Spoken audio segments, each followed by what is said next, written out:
Selamat pagi buruh, perkenalkan nama saya Yohanes Alfian Eho. Pada kesempatan kali ini saya akan menjelaskan materi tentang teks negosiasi. Teks negosiasi adalah interaksi sosial yang digunakan untuk mencapai kesepakatan dua belah pihak yang berbeda kepentingan. Kedua belah pihak berdialog untuk menemukan solusi terbaik. Jalan keluar bersama meminimalkan kerugian kedua belah pihak, menyatukan perbedaan. Negosiasi biasanya ada jenis-jenisnya. Yang pertama itu perdagangan. Ketika kita pergi ke pasar, pasti ada interaksi antara penjual dan pembeli.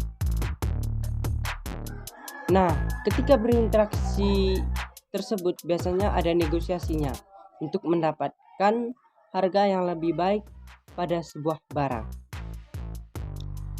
Jenis yang kedua itu pekerjaan. Ketika kita lulus sekolah,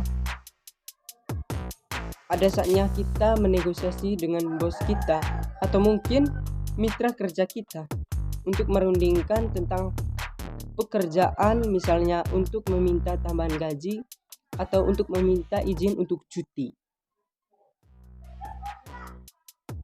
Yang ketiga yaitu peraturan atau kebijakan. Ini sering dipakai untuk berinteraksi dengan guru, teman, ataupun orang tua kita. Jenis yang keempat itu konflik. Perdebatan atau persatuan. Di dalam konflik ini biasanya terjadi antara individu, kelompok, bahkan antar negara.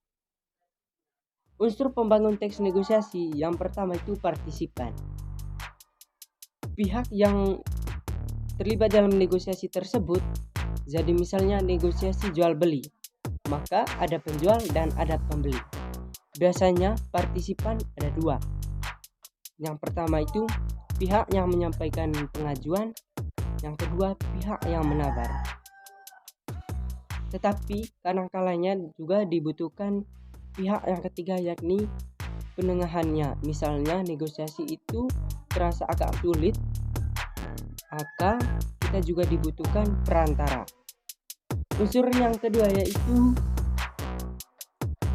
adanya perbedaan kepentingan. Misalnya kita pengen beli HP, tetapi orang tua kita tidak menyetujui. Kemudian kita harus meyakinkan orang tua kita kalau memang kita itu membutuhkan HP. Itulah yang dinamakan berbeda kepentingan. Unsur yang ketiga yaitu adanya pengajuan dan penawaran. Ketika kita meminta HP, itu kan kita mengajukan kepada orang tua. Tetapi kemudian orang tua kita merasa bahwa HP kita masih bagus, kenapa harus beli lagi? Unsur yang keempat yaitu adanya kesepakatan. Tujuan dari negosiasi itu tetap untuk mengajari jalan terbaik untuk kedua belah pihak agar kedua belah pihak itu merasa diuntungkan dan tidak ada yang merugi. Lanjut ke struktur negosiasi.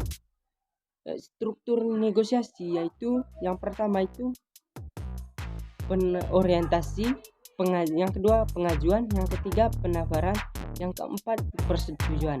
Atau juga supaya kita mudah diingat, kita bisa disingkatkan dengan OP3.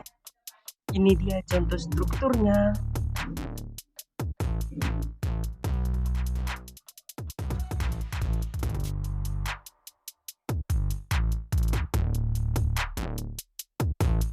Saja penjelasan materi tentang negosiasi. Sekian dan terima kasih.